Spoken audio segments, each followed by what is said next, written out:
Welcome to Top Guns, HR that moves the business. I'm Puja Bothra, Associate Editor at ETHRWorld. Through this series, we explore how HR is stepping beyond the traditional boundaries to drive real business outcomes and how the right technology is making that possible at scale. Joining me today are Shailesh Singh, Senior Director and Chief People Officer, Axis Max Life Insurance; Shikha Gupta, CHRO, Luminous Power Technology; James Thomas, Vice President and Head, SAP SuccessFactors Indian Subcontinent. Welcome to Top Guns, HR that moves the business. Pleasure to host you. Let me start by asking you, Shailesh and Shikha. Organizations today are navigating AI disruption, talent turbulence, and immense growth pressure. What actually means for HR to move the business today? You actually pick some very prominent, very dominant themes today. Very, very contemporary, I must tell, compliment you on that. AI disruption, for example, it's truly a disruption. It is not necessarily an improvement or evolution for that matter. Similarly, talent volatility, I think we are dealing with multiple competing themes. Gen Z, millennials, work-life balance, very large number of people experiencing unemployment in many parts of the world. I mean, those are dimensions. And then growth, which remains a perennial ask, I think continues to be dominant, from promoters to boards to customers asking for more. How we deal with that at Axis Max Life. And don't be surprised if in response to many of your questions, I keep going back to what I call the Makkah for any enterprise, which is culture. Many times, and I've personally been a beneficiary of it, a practitioner of it, a recipient of it, and I truly believe I'm an advocate really of culture. We see culture as a strategic driver, okay? So, for example, when there is a large change, AI, for example, on the horizon, if our people are better prepared, and that comes from culture, and therefore learning, we have something called we may be amongst very few companies who today assess their people on two counts. One is goals, which perhaps most organizations would do. The second is values. We assess our people on values, and one of the values is growth mindset, linking to the theme that you brought up, growth mindset. We encourage our people to really be growth oriented. Now, how do you grow? You grow when you're a learner. How do you get an edge? Not just an individual, a community, an enterprise, everyone needs to be learning. Actually, I'm reminded of what one of my seniors in GE earlier, I spent a lot of time with GE, about 17, 18 years, said. He said, Shailesh, in life, please remember, you have to be expanding all the time. If you don't expand, you shrink. Staying static is not a choice. Even to stay static, you have to keep making efforts to expand. But how do you expand? You expand only when you are learning all the time. This is true for the organization, true for individuals and professionals. So we go back to culture, we go back to values, we go back to values like growth mindset, where the desire is to do more with less all the time. How do we optimize our systems, processes, so that we get true value to the end customer? And we can only do that when we are learning. So, for example, when we embed AI into all that we do today, it is with that intent. And we know there could be, IA tomorrow, and we have to be prepared for that, our people. And we deal with it at three levels. So first, culture, which is at the enterprise level. Are we creating an environment where all our people believe in learning and are learning all the time? Number one. Number two, we have two differentiators as an organization on people that we spouse, commit. And those are, one, values-driven culture, and second, superior human capital. These two, from a people perspective. And we continue to practice this across functions. So on superior human capital, there are two elements. One is a bench of supervisors. An employee today spends most of, and always actually, not just today, has always spent most of his or her time with a supervisor. Sometimes organizations abdicate this people development responsibility to HR, which is not correct. HR is a facilitator, an advocate, brings forth the best practices. The real person to work with and work on is the supervisor. And therefore, we have created a very solid bench of supervisors. We have supervisory skills training for them, leadership training for them through the year. Thousands of our supervisors, about 3,000 of them, are trained thoroughly on this. They have to be people managers first to be complete business managers. That's the goal with which we work. Shikha? Yeah, I think very well put, Shailesh, and I will just like to add a slightly different perspective to it.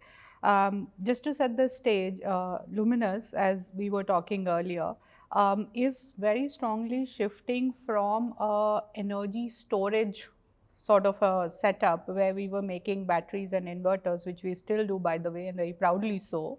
But we are also shifting very strongly towards renewable energy and specifically solar. So that's a big shift that we've been embarking on since last 5 years. So in addition to all the volatility that the world is seeing, the organization itself is evolving at a very fast pace. And that also means, for sure, the culture has to evolve. I really corroborate what Shailesh said. Culture is really the secret sauce in all the transformation and evolution that happens in the organization. But there is another very strong shift that we have experienced, and we've, if I may say, very successfully embarked on in the last 5 years, is to say now when the landscape is shifting, the customer need is shifting. Most of our customers are no longer talking about having a 4-hour power backup when the power goes away. They are actually talking about having a continuous and sustainable way in which they are able to generate and consume electricity, and sometimes even earn from it by putting it back to the grid. So now the technology is evolving. Do I have the skills in the organization? So then it is really not only about headcount anymore, it's the skill count. And we have believed in it very strongly, we've implemented it very strongly, the strategy of skill in the center. So in addition to the culture, and actually before we embarked on the culture transformation, we took this skill transformation, because one thing which this volatility teaches us is that as the environment and the needs shift, one thing which is going to remain at the center is the skill. No longer the job roles or the competencies or whatever. So we've broken down what are the top skills that we require in the organization. So to me, volatility is here, and volatility we see is multiplying by the minute. I don't know what is happening in the world at this moment as we speak, because maybe, some other variable is coming up, who knows. But then it is the skill, and supported by a very solid enabling culture, which is helping us to beat this volatility. Have we perfected it yet? Not really, because the variables are just so many, and the variables are changing especially right now with the geopolitical situation. Exactly, geopolitical situation, the impact on, we were talking about fuel prices and how fuel prices directly or indirectly impacts all the businesses, not only our business. So we are keeping at it with the skill in the mind, and that now we are including AI skills. Again, it is very contextual. For me, the AI skill as a customer offering is one part of the story. As an organization offering, and how it can enable my ecosystem for my employees is a different context. Yeah, we'll cover the building AI skills. Fair enough. So that's pretty much skill for me is the center of this whole volatility equation. James, what are you seeing as a significant shift in what CHROs are being asked to do and deliver right now? Yeah, so teeing off brilliant perspectives from both Shailesh and Shikha, I think culture, skills, fascinating topics.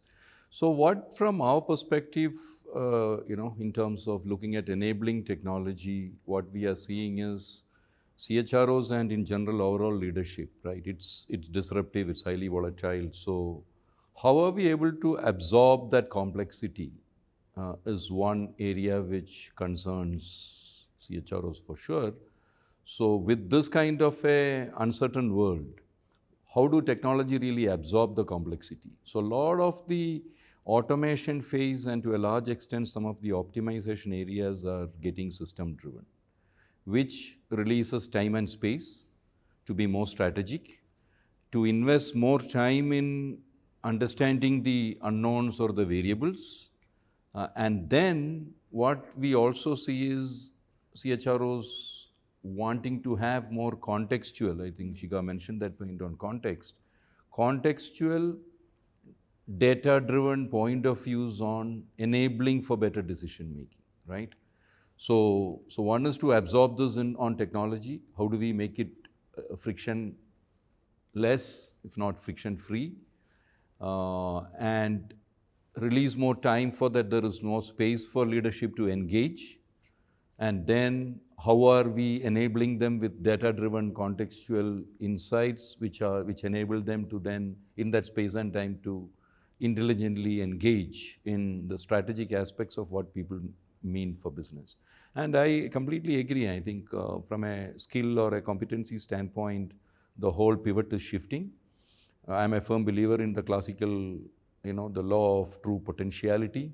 Human being is possibly the only element in the universe with unlimited potential. So how do you really shift the needle with an employee is becoming even more profound and important today than what it was the way we see in CHRO and particularly in HR conversations. The entire leadership is really looking at how do I get the best out of people in this new disruptive, highly volatile environment. And people are changing too, right?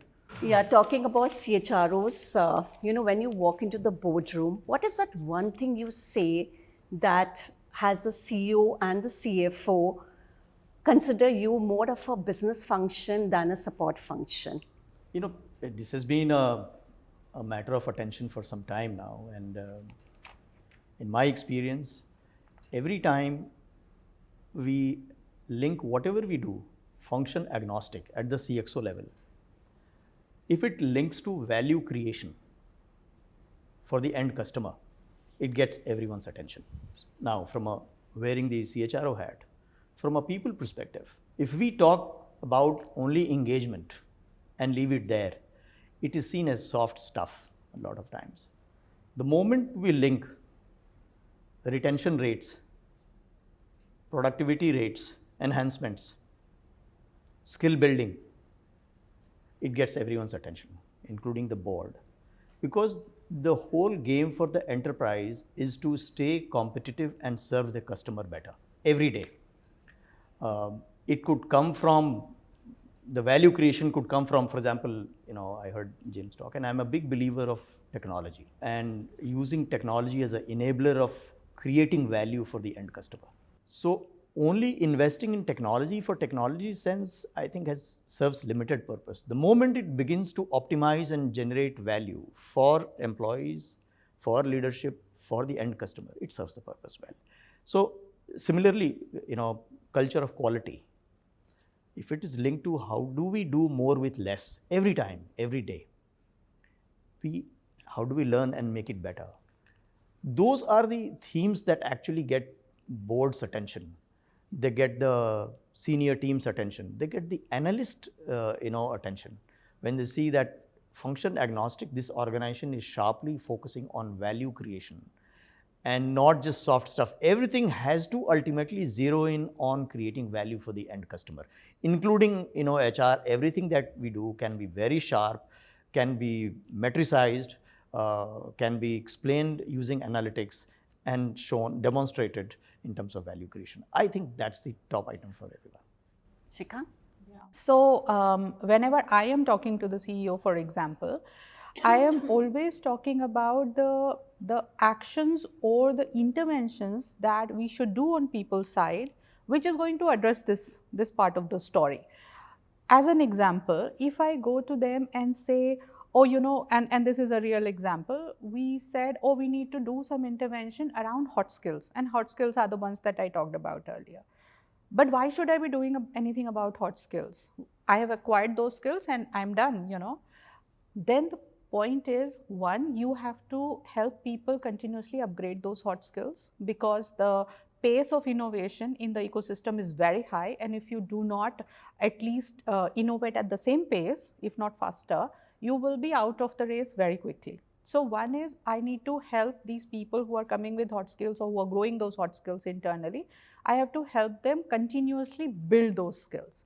Secondly, I need to have them with me, right? I have done all of that. I have helped them prepare, and then that's it. They're gone, because really, we know talent shortage is the #1 challenge that all CEOs and CFOs and CHROs are thinking about. So then I have to give them a plan as to how am I going to grow these skills, how am I going to retain those skills, and how am I going to anticipate what is going to be my hot skill in the future. Today, firmware is a hot skill. Maybe something else will become a hot skill tomorrow, which I don't even know today. Because, like James said, the generation gap is 1 year, and actually technology and innovation gap is few weeks now. Yes. So how can I have a plan which continuously anticipates this and help my organization prepare for today and also for the future. And I can tell you, this conversation almost always gets people's attention and for sure gets investment as well. So it works. Yeah. James, SAP SuccessFactor provides CHROs data. Is that data enough to earn a seat in the boardroom? What else do CHROs need along with data? So when we talk of a employee who's very differently aspirational, whose purpose in life is they are more clearer possibly today than what maybe when I was 30 years back or 40 years back. So they can be quite demanding from that perspective. So less is the time for general engagement and conversations. They need very matter-of-fact stuff which really impacts their day in the life or how they want to progress. If that is not being provided by the HR organization or the larger organization, then they lose patience. We all say that there is much less patience in the universe today, right? It's true for our organizations and our employees too. If you don't have that currency of your employees, right from the last mile to the leadership pipeline on the next level to CEO, you struggle with effective conversations, right? You don't have answers to a lot of things that decisions need to be made on. It's a very uncertain world, as we are saying. So that's where SuccessFactors, if you ask me, where are our R&D investments going? We are completely driven on what is called supported, empowered, 360-degree shift to HR processes. So process by itself, automating it is wonderful. But if we cannot give that outcome-driven view on the investment that Shailesh or Shikha does with us, then we are not there with them. And it's a journey. We have not, if you ask me, have we solved for it? Not yet. But are we moving in the direction to solve for it? Absolutely. That's where our big million euros are being put. Right from foundation all the way to, we will definitely talk of AI, but all the way to the intelligent layer. Got it. Shailesh, Axis Max Life operates in a very regulated and trust-driven sector. How are you using AI to personalize experience in a way that the human connect stays intact, which is actually very critical for financial services industry? So, financial services is really based on trust. And therefore, human interface, dependence, collaboration remains and will remain an integral part of this whole model in financial services for customers, for employees. However, for an organization that espouses to stay competitive, aspires to stay competitive, and Shikha shared about skills, shared about hot skills. For any organization to continue to create more value and grow on that continuum consistently, it is important that you embed new initiatives, new technology, new frames to stay relevant, stay contemporary, and do more. And from that perspective, AI plays a very vital role, like technology and automation has been. And AI plays, so we deploy AI from the time of screening, candidates, resumes. Essentially, what we are doing is we are trying to take away repetitive tasks which our leaders, supervisors were spending time on, and moving them up the value chain on that continuum to focus on more human elements of, and we call it CDI. We work with Great Manager Institute, is a good partner for us. Connect, develop, and inspire. It's a good model, and we've traditionally been, following that. So those pieces remain with leaders. AI facilitates by really helping our supervisors get on top of that model right from the start, from screening to interviews to scheduling to compliances to ensuring that candidates don't miss out and our supervisors and hiring teams don't spend time on collecting documents which AI helps them, gives them regular nudges, and then as they come on board there is a digitized onboarding process which they at their own convenience can in a certain time frame complete at their own will. Post that, as they come into the organization, AI helps our supervisors and those employees at significant milestones. So, for example, as you join, there'll be a nudge from AI. We have a tool, Ellie in play, where Ellie will send them regular nudges. How are you feeling today? And then there is a 30-day milestone, and there is a 90-day milestone, and so on. And some of those nudges then are filtered out and sent to concerned, ensuring anonymity, but sent out to respective constituencies, senior leaders, HR, for them to act on. So this entire journey, AI is helping now better connect, better develop, and better inspire. Shikha, as we discuss, Luminous sits at the intersection of manufacturing and tech. Two very different talent cultures. How are you building AI-ready workforce, especially when the workforce is from these two different worlds? Yeah, in fact, that's a very, very interesting point, and I'm so happy that you raised it. So, yeah, in fact, Luminous is at a very interesting cusp at this point in time. In addition to the fact that there is manufacturing and technology interface, there is also this whole transformation that the organization is going through, which I talked about. Having said that, I also believe that manufacturing and technology are actually not that far apart in today's times. To give you an example, we have a solar panel manufacturing facility in Rudrapur. It is one of the most automated and state-of-the-art facility that I have at least seen so far in the country. Very, very highly technically enabled. We've used AI in the manufacturing process. There is intelligent process running everywhere.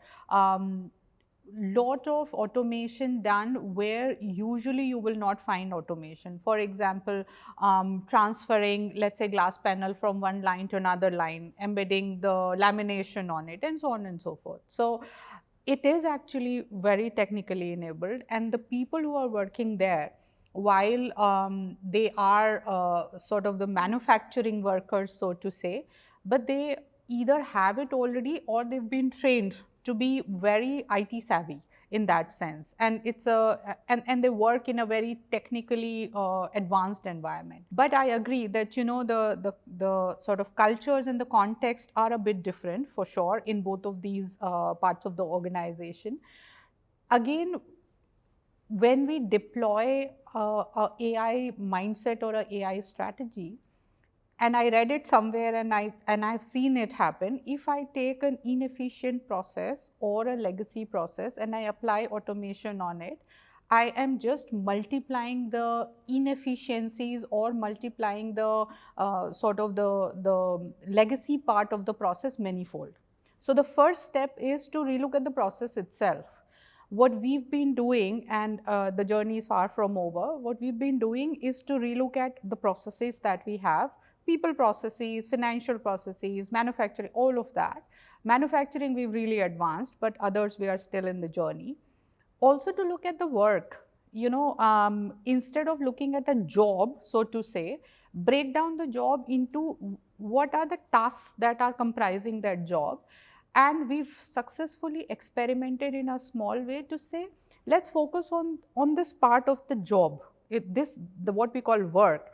And I think James mentioned it earlier, it is about the outcome of that specific line of work. And then you get a team together.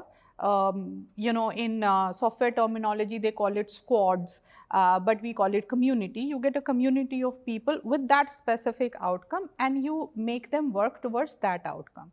and then you apply AI on it. So then it becomes sort of like a cross-functional team which has AI, which has people coming from different functions, which have different workforce models as well. So it could be a gig worker, it could be a full-time worker, it could be a blue-collar worker, but this community is working together, this human-machine sort of community working together to deliver that work. So that is one way in which we are embracing AI. Again, I have to qualify that have we sort of perfected our AI strategy and journey? Not really. We are all learning as we go, but these are small micro experiments that we are doing in the organization. James, where you sit at SAP SuccessFactor across hundreds of organizations, what differentiates CHROs who are leading AI transformation from those who are just in the piloting stage? Yeah, so fascinating points on how organizations are looking at the SEEP. Technology evolution always leads to autonomy, right? When cars came, it gave us freedom to drive from point A to B. This autonomy is just getting disrupted like never before today because of the acceleration of technology that we are speaking of weeks. Now, if you want to really drive autonomy, AI is becoming a pivot to autonomous behavior, right? We think that the system is giving us insights, the system can behave in a certain way, and we are giving the freedom for that process to be run with that AI, whether it is a conversational chatbot, whether it's a digital assistant, doesn't matter which segment of AI you are tapping into. Now, if you want to really accelerate this, what we see, CHROs who are doing this better, take a view on the fundamental underpinnings that drive this autonomy. In our view, there are three R's: reliable, relevant, responsible. What is relevant? Now, you have data, structured, unstructured.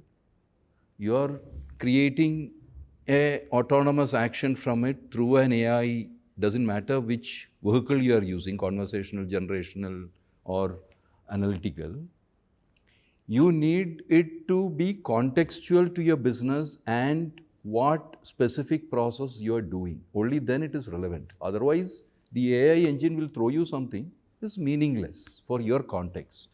The business context, the semantic context, the data context of what you are trying to automate or get autonomous on. That is relevance. Reliable. If it is the same set of criteria for employee A versus employee B, business unit A versus business unit B, is there consistency to what is coming up in AI? Otherwise, you start with an AI POC or a project in one process, sub-process, one business, one division, but when you start aggregating this into an organizational strategy, it just doesn't scale, or it breaks, it doesn't connect. So, your reliability to your AI strategy is super critical in this not being a point POC exercises across multiple things. I put a chatbot for this process, I put another chatbot for that process, I took a analytical view on something. No. You need to have a very platform-driven strategy you may start with one use case or 5 use cases. But where are you going with this in the context of being reliable for the organization from an AI platform perspective? Second aspect. The third is all wonderful, but if we don't have a governance model to this. So, in this VUCA and Bani world, what is that one decision you've taken in the last 1 year where you've gone beyond the traditional HR playbook? And had you gone via the traditional HR playbook, your decision would have gone wrong. There would be many, but I'll call out one. Yes. And it's not done yet fully, but what we're doing right now is at the senior most levels, and we have been a band and a grades organization. And we find this model, traditional model, it has worked well and served large organizations, particularly insurance. But we are now embarking on a path where we really want to move away from a high maintenance model to more a friction-free broadband. And therefore, we have merged the top 3-4 bands into one broadband, and we are moving away from grades, titles, titles will describe more the actual job that the person is doing than, for example, if it is Chief People Officer, it's Chief People Officer, but it's not Senior Director, which also is part of my title currently. I will do away with the Senior Director, Senior VP, Executive VP, those titles. Now, I also know that in our context, in Indian context, it is a big move. The appetite and the ability to digest, big moves like these is not easy, and there isn't enough. But we are convinced that's the right thing to do. We don't want, at least, we made a beginning with the senior most levels therefore. But the desire is to ensure that we are not lost in this incremental, year on year, superficial title and related changes and get a kick out of it. And we are trying to lift everyone to this. So it has been first done at a philosophy level, and that alignment and stuff, it has been conveyed to the senior most teams.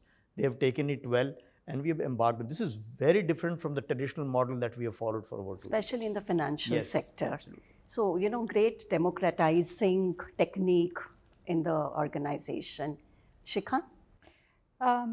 Yeah, there are many, and I think I did touch upon some of those, but I'll take, with your permission, 2 of my most favorite ones. So firstly, this whole approach of skill in the center. Now, traditional HR wisdom will tell me that you have a job description, and job description says number of years of experience and educational institute and industry, etc., etc. We flipped that, and we flipped that for most roles inside the organization to say these are and we've created something beyond a success profile. Typically success profile has all these elements, but we've created sort of a persona that we want in that specific role, especially the critical roles in the organization, where we are listing the skills and the behaviors that we need in that individual. And we've also defined the ways in which we will test whether the individual has that. Now, skill is far easier to test, and persona, then we have psychometrics, and we have behavior interviews, and we have incident-based conversations and case studies and all of that. But really, that has given us the outcome that even if people have come from very different industry, for example, financial services industry, we have people in the organization in critical techno-commercial roles who are coming from financial services industry, from FMCG, and they have had no exposure to this environment at all, but they're doing wonderful because they have that skills and behavior attributes that we had identified. So that's one example to my mind, the whole skill in the center approach.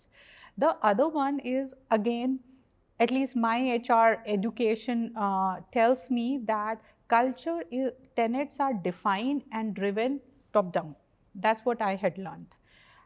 What we've done is we've said, no, we are going to, so we sort of did crowdsourcing of the elements of culture that we want to build in the organization to say, hey, this is the vision we have for the next 5 years, business vision for the organization.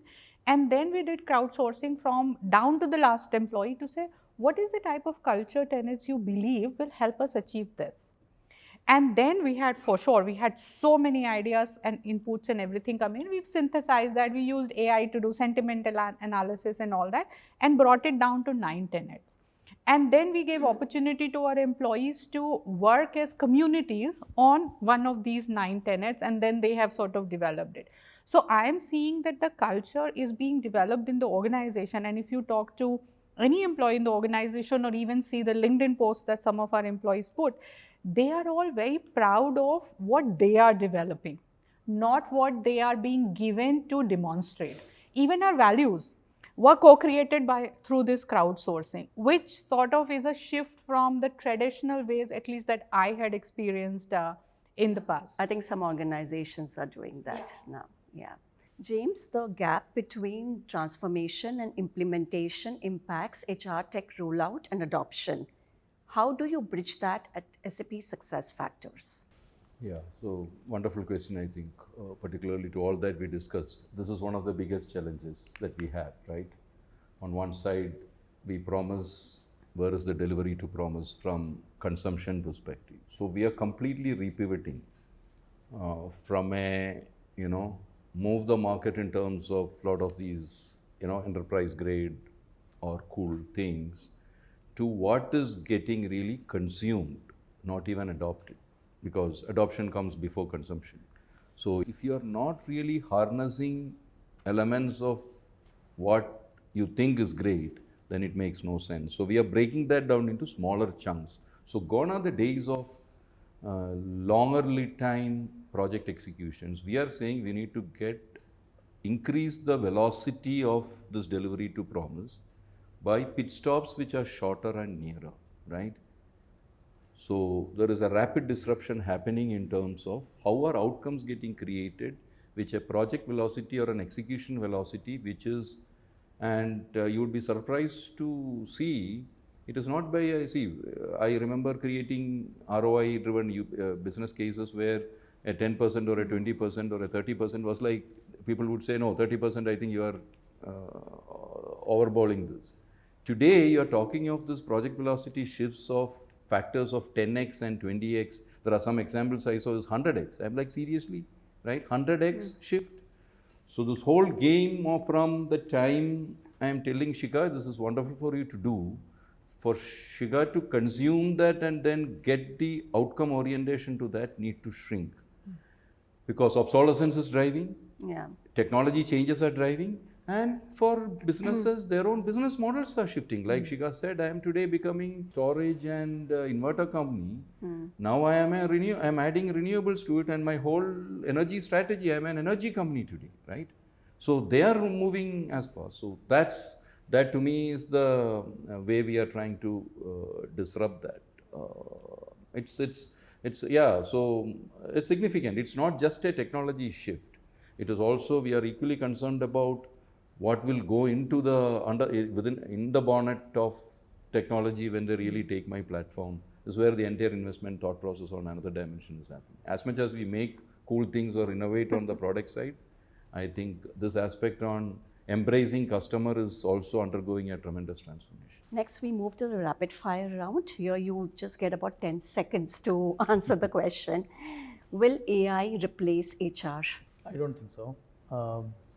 I think the genie is out of the bottle, AI, and it continues to unfold every day, showing new dimensions.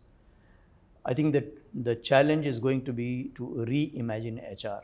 There is a human element to HR. I don't think that's going anywhere from a context perspective. And I use the frame of connect, develop, and inspire. I don't see AI doing that. There will be a supervisor, there will be a HR function, there will be leaders who will be doing that. What AI will certainly do is take over all the transactions, the execution, and enable that model better. Shikha? I agree, AI will not replace HR, but it will force us to change the contours. So instead of talent acquisition and talent management and L&D, we'll probably become talent connectors or talent scouts or network enablers or something like that, which is more about, again, to Shailesh's point, more about using the human skills and the infinite human potential to really drive value in the organization, but at the same time having AI by my side. So AI will be another colleague that we will have in HR. James? Yeah, AI ingested human. So it's not an either or the way even technology providers like us see, more so since I have been for the last 2 decades in the people supporting technology into the people dimension. So I wish AI could replace and I could be in a Goa beach for the entire year, etc. But I don't think that's coming anytime soon. Yeah. One HR metric every CEO needs in their dashboard. I think critical, high-performing, high-potential talent retention. Sometimes in the overall retention rates or attrition rates, this element can get missed out. I think this is the backbone of any organization, and the organization must keep a sharp eye on their ability to retain critical folks, high-performing folks. I actually had a conversation with our CEO a few days back, and it is the skill velocity. Skill velocity as in what is the skill availability vis-a-vis the gap as to what we need, and whether we have that skill for how much time inside the organization and at which rate am I able to develop that skill for the future. So skill velocity. James? Interesting. That's an interesting thought, skill. I would still say leadership pipeline. One of the biggest challenges I see with leadership today is leadership itself is becoming, the tenures is shrinking, right? People are all in a high velocity environment in leadership itself, including CHROs. I meet CHROs in many organizations. Shailesh, for example, is a long time I have been meeting Shailesh in the same office for years, but that's not very common in India these days.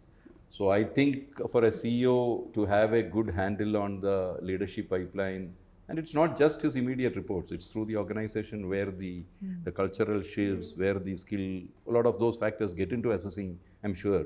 So I would call it a leadership / succession view to the whole organization is important, particularly critical roles. With that, we come to an end of this conversation. Thank you for sharing examples, stories. It was wonderful hosting all the three of you. Thank you. Thank you. Thank you so for the much. opportunity. And that's Top Guns for today. As machines and humans coexist in the workplace, the real question is no longer who does that work, but who leads the change. And if today's conversation is anything to go by, the answer is clear: HR does. Thank you for watching, and we'll see you at the next one.